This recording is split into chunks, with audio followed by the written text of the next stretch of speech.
Hi అండి. Tamil big బాస్లో దివ్య గారు విన్ అయింది. అంటే దివ్య విన్ అవ్వడం జరిగింది. అదే తెలుగు బిగ్ బాస్కు మనకంత అర్హత లేదు, మనకంత సీన్ లేదు. ఎందుకంటే ఆడవారికి అర్హత లేదు. తెలుగు బిగ్ బాస్లో ఆడవాళ్ళకి అర్హత లేని బిగ్ బాస్ ఏంటంటే తెలుగు బిగ్ బాస్. తెలుగు ఇప్పుడు తమిళ్, కన్నడ ఇలాంటి ఏ బిగ్ బాస్లో చూసినా కూడా ఆడవాళ్ళకి ఒక స్థానం ఉంటుంది. ఆడవాళ్ళు ఖచ్చితంగా విన్నర్ అవుతూనే వస్తున్నారు. ఏదో ఒక సీజన్లో ఖచ్చితంగా విన్నర్ అవుతున్నారు. కానీ మనకు 9 సీజన్లు అయినా ఇంకా 10 సీజన్లు అయినా కూడా ఆడవాళ్ళకి అర్హత లేనటువంటి బిగ్ బాస్ షో ఏదైనా ఉందంటే తెలుగు బిగ్ బాస్ షో. ఇప్పుడు ఈ మన తెలుగు కన్నడకు తేడా ఏంటంటే తెలుగు బిగ్ బాస్లో గ్రాండ్ ఫినాలే ఉందనుకో. గ్రాండ్ ఫినాలే ఉంటే ఒక ఏం చేస్తారు, 5 కంటెస్టెంట్స్ లోపల ఉన్నారు. ఆ 5 కంటెస్టెంట్స్కి ఫ్యామిలీకి సంబంధించిన వాళ్ళు ప్రతి ఒక్క ఫ్యామిలీకి ఇద్దరిద్దరు చొప్పునే వస్తారు. ఇద్దరిద్దరిని తీసుకొచ్చుకోరు అంటారు. 3, 4, 5, 6, 10 మంది వద్దు, ఇద్దరిని తీసుకొచ్చుకోరు అంటారు. తర్వాత ఎక్స్ కంటెస్టెంట్స్లు వస్తారు. అదే తమిళ్ బిగ్ బాస్లో మళ్ళీ ఇక ఎవరు కూడా ఆడియన్స్ ఉండరు. ఇక తమిళ్ బిగ్ బాస్కి వచ్చేసరికి మామూలు వీకెండ్లో కూడా 50 మంది ఆడియన్స్ ఉంటారు. మళ్ళీ ఇప్పుడు కూడా గ్రాండ్ ఫినాలో కూడా 50 మంది దాకా ఆడియన్స్. తర్వాత వీళ్ళ ఫ్యామిలీ మెంబర్స్ ఎవరైతే లోపల కంటెస్టెంట్స్ ఎంతమంది కంటెస్టెంట్స్ ఉంటారు, 5 ఉంటే 5, 4 ఉంటే 4.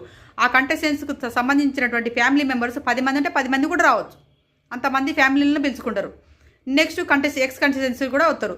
ఇక్కడ విజయ్ సేతుపతి గారు హోస్టింగ్ కాబట్టి ఆ హోస్ట్ కూడా ఇక్కడ ఉన్నటువంటి ఆడియన్స్తో కూడా మాట్లాడతాడు.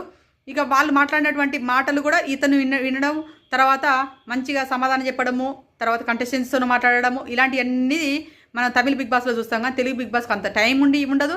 నాగార్జున గారికి అంత టైం కూడా లేదు, అంత స్కిప్ట్ అన్నట్టు. నాగార్జున గారు కూడా ఏం లేదు, వాళ్ళు చెప్పిందే వినేసి చెవులో మైక్ పెట్టేసుకుంటాడు, చెప్పగానే వినేసి మాట్లాడడం. అంత టైం కూడా ఉండదు నాగార్జున గారికి, ఎందుకంటే పెద్ద హీరో కాబట్టి.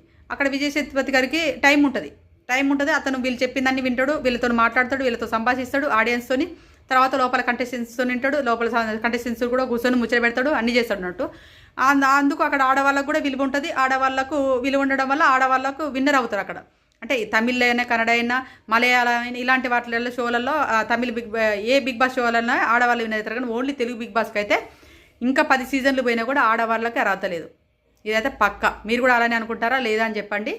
లేదు, నిజంగా మీరు మాట్లాడిన తప్పు, ఆడవాళ్ళకి ఎందుకు అర్హత లేదు, పలానా షోలో అంటే పలానా సీజన్లలో ఆడవాళ్ళు విన్నర్ అయ్యారని చెప్పేసి కామెంట్ చేయండి చూద్దాం.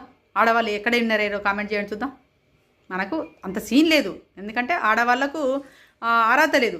అక్కడ ఆ అమ్మాయి అన్నిట్లో స్టాండ్ తీసుకుంటుంది, అన్నిట్లో క్యాపబిలిటీ కలిగినటువంటి పర్సన్నే విన్నర్ చేయగలరు. ఆ అమ్మాయి విన్నర్ కాకముందుకే 2 చేతులు ఇట్లా విజయ్ సేతుపతి గారు పట్టుకోగానే ఇక్కడ బయట ఉన్నటువంటి ఆడియన్స్ కూడా ఆడ దివ్య అని ముత్తుకోవడం కూడా జరిగిపోయింది. అంటే ఆల్రెడీ దివ్య విన్నర్ అవుతారు అన్న కాన్ఫిడెన్స్ కూడా ఆ అమ్మాయికి వచ్చేలా చేశారు. అది